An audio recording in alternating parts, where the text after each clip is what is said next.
வணக்கம்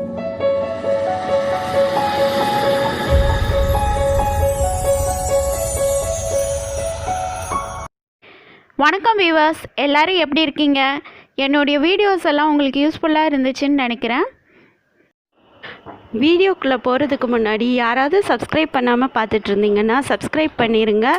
அதோட bell button அமைத்தி ஆலில் set பண்ணி வச்சுக்கோங்க. இன்றைக்கி நம்ம பார்க்க போகிறது ப்ரொக்கோலி கிரேவி.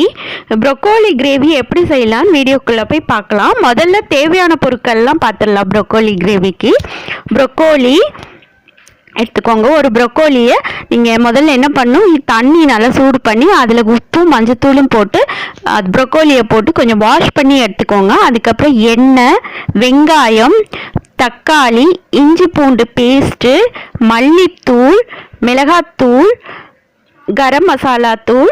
இதுக்கு மசாலா வேணும். அந்த மசாலாவுக்கு தேவையான பொருட்கள் வந்து 1 டீஸ்பூன் மிளகு, 1 டீஸ்பூன் ஜீரகம், 2 டீஸ்பூன் மல்லி விதை எடுத்துக்கோங்க. இது மூணையும் வந்து லைட்டாக எண்ணெய் ஊற்றி நல்லா வறுத்துக்கோங்க. கொஞ்சம் வறுத்ததும் அதை வந்து நல்லா மிக்சியில் போட்டு நல்லா இந்த மாதிரி மசாலாவை அரைச்சிக்கோங்க. 10 கேஷ்யூ நட் எடுத்து நல்லா அரைச்சி வச்சுக்கோங்க. அதுலேயே வந்து தேங்காய் பால் புழிஞ்சு ஒரு கிளாஸ்லேருந்து 1.5 கிளாஸ் வரைக்கும் எடுத்துக்கோங்க. அது ரெண்டையும் கலந்து வச்சுக்கோங்க. அப்போ தான் ஈஸியாக இருக்கும் உங்களுக்கு போடுறதுக்கு. இது வந்து இந்த கேஷ்யூ நட் வந்து கொஞ்சம் கிரேவியை வந்து திக்னஸ் பண்ணி கொடுக்கும். அதனால தான் கேஷ்யூ நட் போடுறோம். ப்ளஸ் டேஸ்ட்டுங்க. அப்புறம் குக்கரை இல்லை என்ன வெசல் வச்சுருக்கீங்களோ அதை வச்சுக்கோங்க. அப்புறம் அதில் கொஞ்சம் எண்ணெய் ஊற்றிட்டு அந்த வாஷ் பண்ணி க்ளீன் பண்ணி வச்சுருக்க ப்ரொக்கோலியை வந்து இதில் போட்டு கொஞ்சம் வதக்குங்க. நல்லா கொஞ்சம் வதங்கினதுக்கப்புறம் அதை வெளியே எடுத்துருங்க.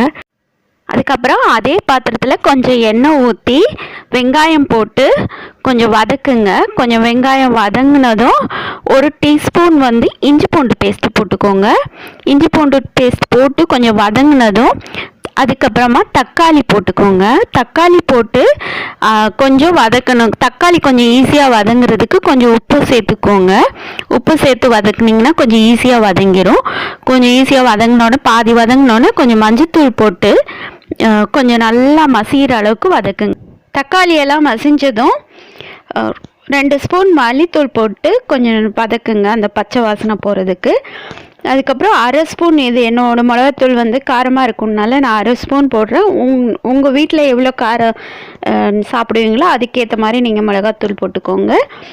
போட்டு கொஞ்சம் நல்லா வதக்குங்க, அந்த பச்சை வாசனை போகிறதுக்கு. நல்லா வதங்கினதுக்கு அப்புறமா வந்து நம்ம அரைச்சி வச்சுருக்கோம்ல மசாலா, அதாவது மிளகு, சீரகம், மல்லி விதை இதெல்லாம் சேர்த்து அரைச்சி வச்சுருக்கோம்ல வறுத்து, அந்த மசாலா வந்து போட்டுக்கோங்க. போட்டு நல்லா இன்னும் கொஞ்சம் பச்சை வாசனை போகிறதுக்கு வதக்குங்க. வதக்குனதுக்கு அப்புறமா வந்து ப்ரொக்கோலி போடுங்க. ப்ரொக்கோலி போட்டு நல்லா வதக்குங்க. கொஞ்ச நேரம் அந்த மசாலா எல்லாம் ப்ரொக்கோலியில் பிடிக்கிற அளவுக்கு வதக்குங்க. அதுக்கப்புறமா வந்து கொஞ்சம் ஒரு 1/4 டீஸ்பூன் வந்து கரம் மசாலா, அந்த வாசனைக்காக கரம் மசாலா தூள் போடுங்க. அது போட்டு கொஞ்சம் நல்லா வதக்கி விடுங்க கொஞ்ச நேரம்.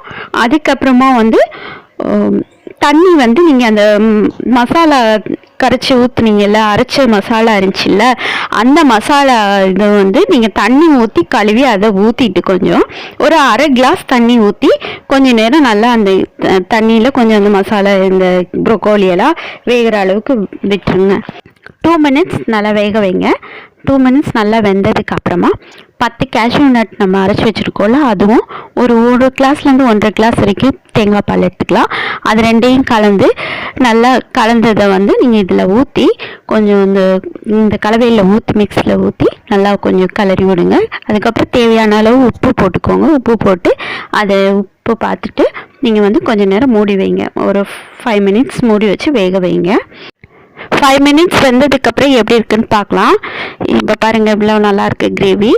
அதுக்கப்புறம் இந்த கிரேவியை நான் ஒரு பாத்திரத்தில் ட்ரான்ஸ்ஃபர் பண்ணி காட்டுறேன். இந்த ப்ரொக்கோலி கிரேவியை நான் பாத்திரத்தில் ட்ரான்ஸ்ஃபர் பண்ணிட்டேன். இந்த கிரேவியை செஞ்சு பார்த்துட்டு எப்படி இருந்துச்சுன்னு கமெண்ட் பண்ணுங்கள். இந்த வீடியோ பிடிச்சிருந்ததுன்னா லைக் பண்ணுங்கள், ஷேர் பண்ணுங்கள், சப்ஸ்கிரைப் பண்ணுங்கள்.